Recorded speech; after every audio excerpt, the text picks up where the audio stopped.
What's up, guys? It's Sam here, and I wanted to talk about I do hiring now as well as a bunch of other things, and as part of leadership.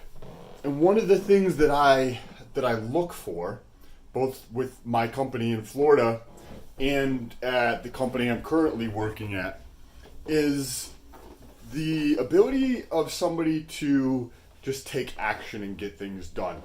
And I wanted to, talk about that. Before we do that, make sure you press that subscribe button and that little bell notification so YouTube can notify you every time I post a new video. And I wanted to not necessarily talk about how I go about getting that, but just give you an example of one of the times it's kind of unique, and hearing stories like this are like, yes, that's, you know what I mean, things that I want to do or that I appreciate. And so if you've ever heard of the CFA, that's what these three piles of books are. The CFA is, think of it as like a CPA, right? Certified Public Accountant. However, like a CFA is kind of like a CPA, but 2 or sometimes, depending on who you ask, 3 times more difficult. Covers a lot more material. And it's just a lot more challenging to get than a CPA certificate designation. So while I was doing my CFA, the level 1 was in New York City. And I think there was around 8,000 people taking it at the Jarvis Center, which is like a recreational or like a rec center type thing where they do events there and that kind of thing. Where you figure out, right? Like 8,000 people. That's a fuckload of people. And how they structure it, right, is you show up an hour early. They have to check everybody in, and then they have to check your ID, and then they check to make sure you're not carrying anything. You check to make sure your calculator and your pencils, there's nothing on them for you to cheat with. And they'll check your glasses and everything. And then you'll go and you'll sit down, and then they will distribute the answer booklet where you can record your answers. Then they also distribute the actual exam, right? And throughout this entire time, people are just sitting there awkwardly looking at each other, chatting, and if somebody's loud, then somebody comes over and tells them to shut the fuck up. And there's proctors who walk around and keep an eye out on people, what is going on, and notice to try to pick up on anything that if somebody's cheating. And there was, I think, 2 rooms with around 4,000 people each in them at the Jarvis Center. And then you finish. If you finish, so say the stop time, just hypothetically, was at noon, right? If you finish by 11:30, you can finish and then get up and leave prior to the actual time when the exam has been finished, right? So if I finish at 11:28, I could hand in my exam and then leave the room early. But, the vast majority of people don't finish at least 30 minutes early. You might finish 28 minutes early, but then you're stuck in that room until noon, because in that last 30 minutes, people sometimes feel anxiety about finishing faster or whatever the case is. So they block off that last 30 minutes where nobody's allowed to get up. Even if you finish your exam, you're not allowed to leave the room.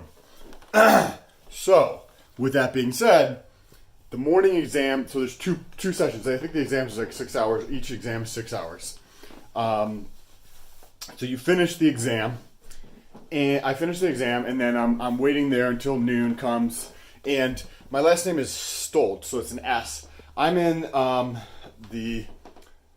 there's 4,000 people in this room, right? And then there's 4,000 in the room next to us. Like, there's a fuckload of people in this room.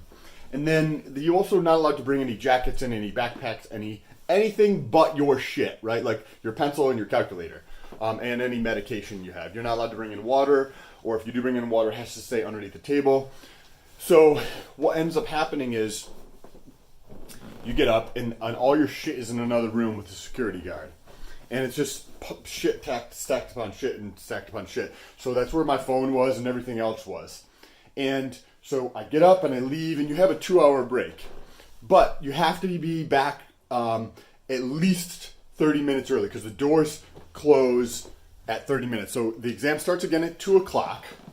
But you have to be back in there before that 30 minutes so everybody can recheck your passport and your calculator and your pencils and all that kind of stuff, and then your paperwork to make sure that everything is on schedule.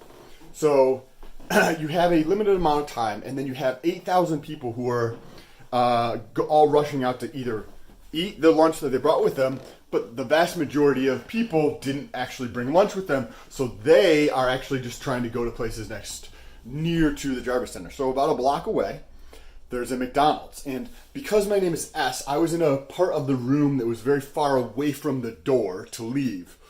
So by the time I got to the door, and then I go through the line to like leave the room, and then I go through the line to get my shit, the vast majority of the 8,000 people have already left the building.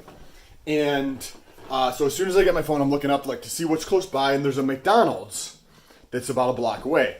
So I'm like, okay, cool. I'll just go over to McDonald's and grab something quick because I didn't bring enough food. I had like a protein bar, but I didn't actually bring enough food with me. So I was like, I'll just go over there and grab something at McDonald's. So I get out and I walk over to McDonald's, which is not across the street, but it's down the block. Go down the block to McDonald's, and I get there, and there's a line from the registers. They have all the registers open. And then it comes out, and then it zigzags like this. Then it comes out the front door, and there's 2 double doors. So it comes out both of the double doors, comes out around the side of the building, across the front, and down the side. So there's a fuckload of people who are just waiting to get their McDonald's, right? Because there's plenty of places to eat, but a lot of people, I guess, had the same idea, right? So there's probably in the neighborhood of 100 to 150 people in line. And I was like, fuck. This is, because I had already, time was already wasted because I had got out of the room late and everything like that. So I'm like, damn, I don't want to fucking wait in this line. So I'm standing there for a second trying to figure out what I'm going to do. And then I see a cab there. So I jump into the cab. I'm like, hey. He's like, where do you want to go? And I was like, oh, can you just drive me through drive-thru and I'll pay you? Because he's sitting like outside of McDonald's. I was like, can you just drive me through the drive-thru? So I just paid him to drive me through the drive-thru so that I was able to cut that 100 or 150 people in line for the small, like, literally he's on the edge of the parking lot, so he went through the drive-thru, and then I was like, here, just drive me back over to a place that was just right up the block.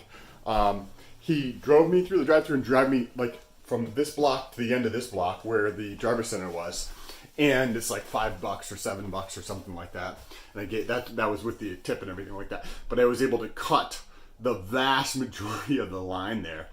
And I don't know how much of this story is on track with people actually just getting things done. But when you're in business or just in life, the ability to recognize a problem and then do something about it, it's not like the excuses, it's not your boss, it's not your coworkers, it's figure out how to get the issue taken care of and do something so that it's taken care of. That is tremendously valuable. If you can somehow articulate that to a hiring manager, anybody who has any type of common sense or has run a business will more than likely recognize that and increases your odds of being able to get that opportunity. Anyways, I hope you guys like this video. I have to go to work and hope you guys have a fucking amazing weekend. If this is your first time here, don't forget to press that subscribe button and that little bell notification. Or if you want to ask me any questions, let me know down below in the comments. Or there's a link for my Instagram in the description. So just click on that link and say what's up in Instagram. Peace.